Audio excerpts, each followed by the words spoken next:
যে এই জিনিসটা খুবই আকর্ষণীয় একটা সৌন্দর্য। ফুলের পাপড়ি, গাছের পাতার মধ্যে ছোট ছোট ছোট ছোট শিশির বিন্দু। হুম, আর দেখতেও ভালো লাগে, ক্যামেরার লেন্সে দেখতেও ভালো লাগে, খুবই অ্যাস্থেটিক ছবি হয়, অ্যাস্থেটিক ভিডিও হয়। আবার খালি চোখে দেখলেও অনেক ভালো লাগে। এটা হচ্ছে আহসানুল্লাহ হলের গেটের সামনের ছোটখাটো বাগান বলা যায়।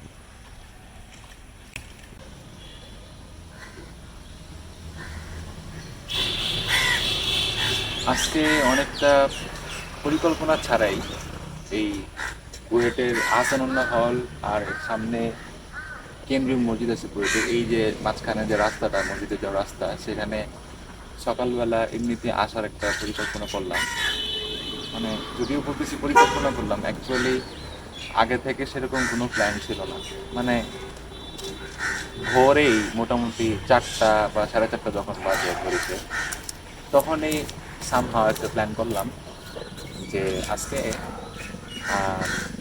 বুয়েটের এই সেন্ট্রাল মসজিদের সামনে রাস্তাটায় একটু আসবো, একটু হাঁটাহাঁটি করবো সকালে। এখন বাজে 6:10 বা 6:15 এরকম। আর এটা যে একেবারে পরিকল্পনা ছাড়া আছে সেটা প্রমাণ হচ্ছে, দেখো আমার কোনো মাইক্রোফোন নাই এখানে, কোনো মাইক্রোফোন টাইক্রোফোন না ইউজ করতেছি না, মাইক্রোফোন আনতে ভুলে গেছি। জাস্ট মোবাইল আর হচ্ছে রেকর্ড করার স্ট্যান্ডটা, ট্রাইপড স্ট্যান্ড আনছি, মাইক্রোফোন আনতে মনে নেই।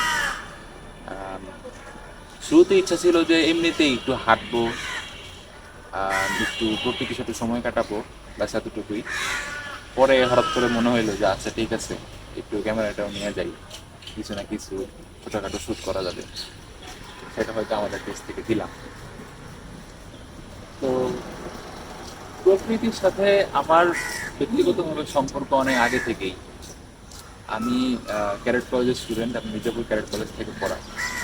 তো ক্যারেট কলেজ থেকেই আম, যখন আমি মোটামুটি ক্লাস 9, 10 কিংবা 11, 12 ওই সময়টায়, মানে মোটামুটি আমার বয়স যখন 17, 18 এই রেঞ্জের, তখন থেকেই প্রকৃতির সাথে সময় কাটানোর একটা অন্যরকম ফ্যাসিনেশন ছিল ক্যারেট কলেজ থেকে। আর এইটা আমি অনেক বেশি মিস করি এই ক্যারেট কলেজ থেকে বের হয়ে আসার পরে। এই ক্যারেট কলেজের 7 বছরের অনেক কিছু স্মৃতির মধ্যে যেটা সবচেয়ে বেশি আমি মিস করি, যেটা হচ্ছে যে ক্যারেট কলেজের অনেক লম্বা লম্বা বড় মাঠ এবং গাছগাছালি, এবং আমরা যেই হাউসগুলোতে থাকতাম সেই হাউসের সামনে যে লেক ছিল, সেই লেকের পানিটা, সেটা যে হালকা মৃদু একটা স্রোত দেখা যেত বাতাসের সাথে। আর বেসিক্যালি এই জিনিসগুলো আমি অনেক বেশি মিস করি। তো এখন এরপরে মির্জাপুর ক্যারেট কলেজ থেকে বের হয়ে আসার পর ঢাকা মেডিকেল কলেজে মেডিকেল লাইফ শুরু করার পরে প্রকৃতির সাথে আসলে খুব বেশি সময় কাটানো হয় না, ভুলেই গেছি আসলে সেই ফিলিংটা। ওই ওই ওই যে আহ, প্রকৃতির সাথে সময় কাটানোর যে আলাদা একটা মজা, একটা শান্তি, সেই শান্তিটা বলতে পারো অনেকটাই ভুলে গেছে। অনেক বেশি যান্ত্রিক হয়ে গেছে জীবনে। প্রকৃতির সাথে সময় কাটানো বা একটা এক্সপিরিয়েন্সের কথা যদি তোমাদেরকে বলি, এটাও ক্যারেট কলেজেরই ঘটনা। সম্ভবত আমি তখন ক্লাস 11 ঘটনা এটা। তো আমার ক্লাস চলাকালীন, ধরো ওই 4th পিরিয়ড বা 5th পিরিয়ড এরকম চলতেছে, মানে 11টা 12টা এরকম একটা টাইম, দুপুরের দিকে আমার কোনো এক বন্ধুর সাথে মারাত্মক রকমের ঝগড়া হয়েছে। মানে বেশ ভালো রকমভাবে ঝগড়া হয়েছে, আমি খুবই আপসেট, মন টন খারাপ। তো ঝগড়া টগড়া করে আমি ক্লাসরুম থেকে বের হয়ে চলে আসছি।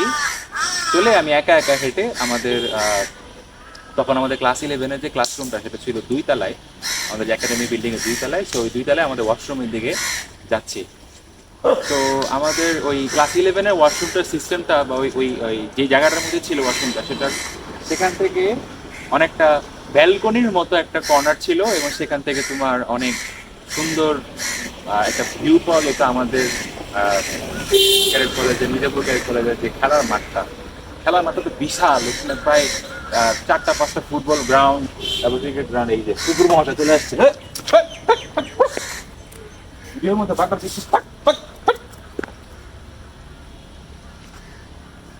কাম নাই। এনিওয়ে, যতদূর বলতেছিলাম, তো ঝগড়া করে আমি ওই ওই ব্যালকনির মতো জায়গাটা, ব্যালকনি বলতে যে বাথরুমের পাশেই মানে একটা কর্নার করে দেওয়া রেলিং এর মতো, সেখান থেকে বেসিক্যালি ওখানে দাঁড়াইলে অনেকটা ব্যালকনি এরিয়া আসে। তো স্ট্রাকচারটা অনেকটা ব্যালকনির মতোই। ব্যালকনি বলতে কি বোঝায়, মানে রুমের একটা ফ্ল্যাটের বাইরের একটা এক্সটেনশন, বারান্দার মতো, তাই না, যেখান থেকে বাইরের ভিউটা পাওয়া যায়। সো ওই বাথরুমের পাশে কর্নারটা এমনভাবেই দেওয়া যেটা অনেকটা ব্যালকনির মতো একটা ফিল দেয়। তো ওখান থেকে দাঁড়ায় রেলিং এর মধ্যে হাত রাখলে তুমি আমাদের যে মির্জাপুর ক্যারেক্টারের মাঠটা অনেক সুন্দর একটা ভিউ পাবা। বড় বড় গাছ যে কর্নার গুলাতে লাগানো মাঠে সেটা দেখা যায়। তো আমি যখন ওই মানে বাথরুমের ওই কর্নারটায় ব্যালকনির মধ্যে জায়গাটার কাছে যত কাছে যাচ্ছি, তো যেতে যেতে এবং আমার মেজাজটা অনেক খারাপ, কারণ মাত্র আমি ঝগড়া করে আসছি আমার বন্ধুর সাথে। তো মেজাজটা সব খারাপ। এবং ওই সময়টাতে আমি যেটা একটু আগে বললাম যে মানে আমার প্রকৃতির সাথে একটা নতুন সম্পর্ক হওয়া শুরু হয়েছে। আমাদের কলেজে যখন আমরা পিটি করি, দৌড়াই, তখন মানে মানে খোলা আকাশের যে ভিউ, তারপরে আমাদের একদম ভোরে ঘাসগুলোর মধ্যে যে ছোট ছোট ছোট ছোট শিশির কণা দেখা যায়, সেটা চিকমিক চিকমিক করে মুক্তার মতো, এই জিনিসগুলো আমি অনেক বেশি দেখতাম, অবজার্ভ করতাম। এটা মনের মধ্যে একটা অন্যরকম শান্তি দিত, একটা অন্যরকম শান্তি। এটার কোনো ব্যাখ্যা নাই, বর্ণনা করে আমি আসলে বুঝাইতে পারবো না। যারা তোমরা ফিল করছো তারাই জানো, যারা প্রকৃতির সাথে ওরকম সময় কাটায় তাদের সেই এক্সপিরিয়েন্সটা আছে এবং সেটাই তারা বলতে পারবে বা বুঝাইতে পারবে অন্য কাউকে, বা নিজে বুঝতে পারবে। ব্যাখ্যা করাটা হয়তো সম্ভব নয় হবে সবচেয়ে। তো যাই হোক, যেহেতু অলরেডি আমার ওরকম প্রকৃতির সাথে একটা এরকম সম্পর্ক নতুন নতুন তৈরি হচ্ছে ওই টাইমটায়, আর আমি এইমাত্র একটা ঝগড়া করে আসছি, আমি যেটা ওই সময় বলতে বলতে চাচ্ছিলাম যে মানে অনেকটা প্রকৃতির কাছে আমি একটা চ্যালেঞ্জ দিয়েছিলাম যে এই যে আমি কিন্তু মাত্র একটা ঝগড়া করে আসছি, মন মেজাজ আমার খুবই খারাপ। তো এই গাছগুলা দেখলে বা এই পাখির ডাকগুলা শুনলে, এই আকাশের দিকে তাকাইলে যে আমার মনটা ভালো হয়। আজকে তো এমনিতেই মন মেজাজ খারাপ, মাত্র ঝগড়া করে আসছি, দেখি আজকে তুমি আমার মন ভালো করতে পারো কিনা। মানে একটা প্রকৃতির কাছে একটা চ্যালেঞ্জ নিয়ে গেছি। তো দাঁড়াইলাম ব্যালকনির মতো এরিয়াটাতে, রেলিং এর মধ্যে হাত দিয়ে দাঁড়াইলাম কিছুক্ষণ, ওই মানে মাঠের চারপাশে যে গাছগুলো আছে সেই গাছগুলো একটু দেখলাম। তারপরে আরেকটা বিষয় হচ্ছে যে তুমি যদি গাছ আছে, যেমন ধরো এই যে এই সামনে যে সেন্ট্রাল মসজিদ রোডের এই যে এই রাস্তাটা, এই রাস্তাটার দুই পাশে কিন্তু প্রচুর পরিমাণ গাছ। হ্যাঁ, রাস্তার দুই পাশে অনেক বেশি গাছ লাগানো। তো এরকম গাছ অনেক আছে এইরকম জায়গায় যদি একটু মানে কি বলবো, শোনার চেষ্টা করো শব্দগুলাকে, মানে নিজে সাইলেন্ট হয়ে যাও এবং কান পেতে একটু শব্দ শোনার চেষ্টা করো, তাহলে তুমি পাখির শব্দ শুনতে পারবা দিনের যে কোনো সময় হোক। এটা আমি অবজার্ভ করছি ওই সময়টাতে, এটা আমার অবজারভেশন ছিল যে গাছ আছে অনেক এমন জায়গায় দিনের যে কোনো সময়। এখন অবশ্য বেশি শোনা যাবে, কিন্তু যেহেতু এখন সকাল এবং একটু পরে সামনের এই মেইন রোডের রাস্তাটা প্রচন্ড পরিমাণে ব্যস্ত হয়ে যাবে, গাড়ি ঘোড়ার হর্ন টর্ন অনেক কিছু শুনতে পাবা। বাট যেই কোনো দিনের যে কোনো সময়, সকাল হোক, বিকাল হোক, সন্ধ্যা হোক, রাত হোক, তুমি যদি কান পেতে শোনো তাহলে পাখির একটু না একটু শব্দ শুনতে পাবাই, in any time of the day. এইটা হচ্ছে আমার ওই অবজারভেশন ছিল। তো ওই সময় আমি কান পেতে শুনতেছি যে পাখির শব্দগুলো শোনা যায় কিনা, এবং ম্যাচ খুবই খারাপ, তারপর ভর্তি করে শুনতেছি পাখির শব্দগুলো কানে আসা শুরু হইলো। গাছগুলা দেখলাম, আকাশগুলা দেখলাম, ঘাসগুলা দেখলাম আমাদের মাঠে। বিশ্বাস করবা কিনা জানি না, এটা আমি এই ভিডিও বানানোর জন্য বলতেছি না, বা একটা মাল মশলা মিলিয়ে গল্প বানাচ্ছি না। সত্যি সত্যি ওই দিন কিছুক্ষণের মধ্যেই, মানে 3-4 মিনিট আমি পুরো জিনিসটা দেখলাম, মনটা ভালো হয়ে গেছে। আমি জানি না কিভাবে ওই দিন আমি লিটারেলি মানে একটা কি বলবো, মানে কি বলবো, চ্যালেঞ্জ নিয়ে গেছি প্রকৃতির সামনে যে আজকে আমার মনটা তুমি ভালো করে দেখাও দেখি। মানে আলহামদুলিল্লাহ আল্লাহর পক্ষ থেকে হয়তো আসছে, এটা আমার মনটা ভালো হয়ে গেছে। মানে আল্লাহর সৃষ্টির মধ্যে যে মানে কোনো ক্ষোভ নাই, এটার মধ্যে যে একটা অসাধারণ সৌন্দর্য লুকায় আছে। যদি এরকম সকালবেলা সময়গুলাতে ভোরে যখন আমাদের ব্যস্ততা নাই, বা এই যে গাড়ি ঘোড়া এখনো খুব একটা বের হয় নাই, চারপাশে এই যে ঢাকা শহরের মধ্যে যানজট এবং হর্নের যে বিকট একটা শব্দ দূষণ, এই দূষিত শব্দগুলো যখন খুব বেশি বাধা শুরু হয়নি রাস্তায়, এরকম একটা সময় যখন তুমি এই যে আকাশ দেখবা, এই গাছগুলা দেখবা এবং কান পেতে পাখির শব্দ শুনবা, এই ভিডিওর মধ্যেও যখন আমি কথা বলতেছি আশেপাশে হয়তো তোমরা এই পাখির শব্দগুলো শুনতে পাবা মাঝখান দিয়ে মাঝখান দিয়ে। এইটার একটা এটা অনুভূতিটা অন্যরকম।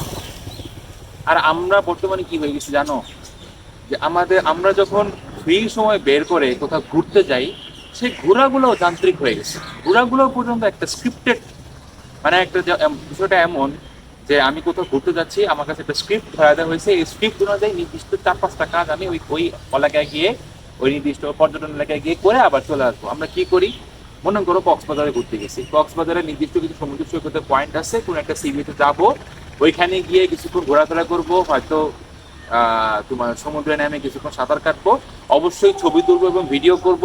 তারপর হচ্ছে কক্সবাজারে যে ফেমাস রেস্টুরেন্টগুলো আছে বিচের কাছাকাছি, সেই রেস্টুরেন্টের কোনো একটাতে গিয়ে খাবো এবং সেই মোমেন্টগুলো ছবি তুলবো। আবার যদি রাত কাটাতে হয় বা দিন কাটাতে হয়, ভালো ফেমাস কোনো হোটেলগুলোর মধ্যে থাকবো, সেখানেও ছবি তুলবো। এরকম কিছু একদম খুবই স্ক্রিপ্টেড কিছু মুভমেন্ট আমরা যে কোনো পর্যটন এলাকায় গেলে কাটায় চলে আসি। বাস্তবতা এইটাই। অথচ তুমি যে একটু সমুদ্র সৈকতে বেড়াতে যাচ্ছ, সেটা কক্সবাজার হোক, কুয়াকাটা হোক বা যেখানেই হোক না কেন, সবার আগে কি করা দরকার ছিল যদি তোমাকে জিজ্ঞেস করি? সমুদ্রের কাছে সময় কাটাতে যাচ্ছ মানে তোমাকে মিনিমাম আধা ঘন্টা বা 1 ঘন্টা কোনো রকম সাউন্ড না করে নিরিবিলি ভাবে এমন একটা সি বিচের পয়েন্ট খুঁজতে হবে যেখানে মানুষ কম, বা এমন একটা সময়ে তোমার সমুদ্রের কাছে যাইতে হবে যেখানে মানুষ মানে খুব বেশি নাই, হইচই করতেছে না। এই সময় গিয়ে জাস্ট সমুদ্রের এই ঢেউয়ের শব্দটা শুনতে হবে, ব্যাস। এইটা শুনলে তোমার মনের মধ্যে যেই পরিমাণে যে বিশাল বিশাল সাউন্ড গুলা, এটা এটা এটা মনের মধ্যে যে এমন একটা শান্তি দিবে এবং অন্যরকম একটা অনুভূতি সৃষ্টি করবে। এবং এবং তুমি যদি এটার সাথে ধার্মিকতা, স্পিরিচুয়ালিটিকেও কানেক্ট করো, যে আল্লাহ তাআলা কত সুন্দর হবে, কতটা কুদরতের সাথে এই এত বড় বিশাল সমুদ্রকে সৃষ্টি করছেন, যার এই যে জলরাশি একটার পর একটা আঘাত হানতেছে এই সমুদ্র সৈকতে, এটার মধ্যে এই সাউন্ডটা শোনার মধ্যে কতটুকু শান্তি, আল্লাহ এটার মধ্যে কতটুকু বরকত রাখছে, এটা যখন তুমি ফিল করবা সেটার অনুভূতি অন্যরকম, সেটার ইম্প্যাক্ট অন্যরকম। কিন্তু আমরা কি সেই ইম্প্যাক্ট গুলো আদৌ ফিল করি? সমুদ্রের কাছে যাই, গাছের কাছে যাই, পাহাড়ের কাছে যাই, হ্যাঁ, উঁচুতে যাই বা নিচে নিচে যাই, যেখানেই যাই না কেন, প্রকৃতির কাছে আল্লাহর সৃষ্টির প্রতি একটা কৃতজ্ঞতা যে এক্সপিরিয়েন্স, সময় কাটানোর যে একটা এক্সপিরিয়েন্স প্রকৃতির সাথে, সবকিছু থেকে বের হয়ে গিয়ে আমরা বাইরে ঘুরতে গিয়েও সে সবকিছু থেকে বিচ্ছিন্ন হতে পারি না। আমাদের যে যান্ত্রিক জীবন শহরে, যে শহরে যান্ত্রিকতা থেকে বাইরে আমরা যখন ঘুরতে যাই তখন আসলে বিচ্ছিন্ন হতে পারি না। বলতে পারো যে আমিও অনেকটা বিচ্ছিন্ন হইনি, কারণ আমার আমার এখানে আসার কথা ঘুরতে, বুয়েটের এই সুন্দর রাস্তাটা, এই রাস্তাটা আসলে অনেক সুন্দর, এখানে কিছুক্ষণ হাঁটাহাঁটি করার কথা। হাঁটাহাঁটি যে আমি একেবারেই করি নাই তা না, কিছুক্ষণ হাঁটছি, হেঁটে গিয়ে তারপরে ভিডিওটা বানাচ্ছি। তো আমি আরো হাঁটবো আরো কিছুক্ষণ, এই এক্সপিরিয়েন্সটা একটু নেওয়ার চেষ্টা করি। এবং এবং এই যে এই সততা মেডিকেল অ্যাপ্লিকেশন প্রকল্প তোমাদেরকে ক্লাস নিচ্ছি, পড়াচ্ছি, আমার নিজেরও মেডিকেল লাইফ চলছে। মানে আজকে আসার পর থেকে মোটামুটি একটা নিজের সাথে নিজে প্রমিস করে ফেলছি যে প্রায়, জানি না প্রতি সপ্তাহে কতবার আসতে পারবো, বা প্রায় এই এই এরকম সুন্দর সুন্দর আমার হলের আশেপাশে যত গাছগাছালিওয়ালা জায়গা আছে, হলগুলা, ঢাকা বিশ্ববিদ্যালয় এরিয়াতে যাওয়া যায়, কার্জন হলে যাওয়া যায়, এরকম এই এলাকাগুলোতে গিয়ে ভিডিও শুট করার জন্য না, ভিডিওর জন্য না, শুধু নিজের শান্তির জন্য কিছু যাবো, এবং কিছু মোমেন্ট হয়তো তোমাদেরকে ভিডিওতে দেখাইতেও পারি। এই শান্তিটা আসলে দরকার, বুঝছো? আজকে দিনটা হয়তো আমার অনেক ভালো কাটবে এটার জন্য। এই যে সিম্পল, কতক্ষণ আর থাকবো এখানে, এখন পর্যন্ত আধা ঘন্টা হয়েছে, অত আরো 10-15 মিনিট আমি একটু নিজে নিজে হাঁটবো, নিজে নিজে একটু ফিল করবো। এই 40-45 মিনিট সামহাও নিজের জীবন থেকে বের করে একটু প্রকৃতির সময় কাটানো মানে হচ্ছে যে সারাটা দিন ভালো কাটানো, দিনের বাকি সময়গুলোতে পরিশ্রম করার জন্য আলাদা একটা অনুপ্রেরণা পাওয়া। তো দেখা যাক আজকের দিনটা আমার কেমন কাটে। তোমরাও সকালে ভোরে ঘুম থেকে উঠে ফজর নামাজ পড়ার পরে একটু প্রকৃতির সাথে সময় কাটানোর চেষ্টা করো, যতই পড়াশোনা থাকুক। কারণ দিনে 12 ঘন্টা 16 ঘন্টা পড়াশোনা করতে বলা করতে সবাই তোমাকে বলবে, কিন্তু একটু একটু সময় বের করে স্বস্তির সাথে প্রকৃতির সাথে সময় কাটানো, একটু নিঃশ্বাস নেওয়া, দেখবা এটা তোমাকে সামহাও জীবনে আগায় দিবে। অনেকের মনে হইতে পারে যে এটা টাইম ওয়েস্ট, বা এই এই 1 ঘন্টা তো আমি আসলে পড়তে পারতাম, 1 কবিতা যত শেষ করতে পারতাম। কিন্তু এই যে একটু নিঃশ্বাস নেওয়া, একটু স্বস্তি পাওয়া, একটু মানবিক অনুভূতিগুলোকে একটু জাগ্রত করা, আল্লাহর প্রতি একটু কৃতজ্ঞ হওয়া যে আল্লাহ কত কিছু দুনিয়াতে বানাইছে, এটা জীবন অনেক আগায় দিবে। এতটুকুই, যাই আমি নিজে একটু সময় কাটাইছি প্রকৃতির সাথে। আল্লাহ হাফেজ, আসসালামু আলাইকুম।